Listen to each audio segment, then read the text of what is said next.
Hi friends, எல்லோரும் எப்படி இருக்கீங்க? எங்கள் ரோஸ் செடியில் எனக்கு கொஞ்சோண்டு ஒரு 10 பூ போல் கிடச்சி அதை ஒரு வீடியோ எடுத்து போடுவோன்னு எடுத்தேன்.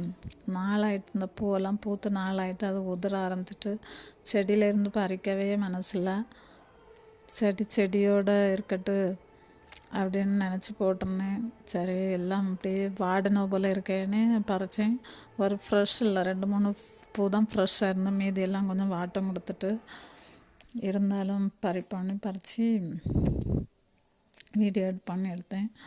ஆனால் எல்லாத்தையும் மொத்தமாக வச்சு பார்க்குறது ஒரு கலர்ஃபுல்லாக இருந்து எல்லா ரோஸும் பார்க்கறதுக்கே அழகாக இருந்து, பிங்கு, ஒயிட்டு, அப்புறம் டார்க்கு ரெட்டு பார்க்கறதுக்கே நல்லா இருந்து. பிடிச்சிருந்தா லைக் பண்ணுங்கள், ஷேர் பண்ணுங்கள், சப்ஸ்கிரைப் பண்ணுங்கள், எங்கள் சேனலுக்கு ஹெல்ப் பண்ணுங்கள்.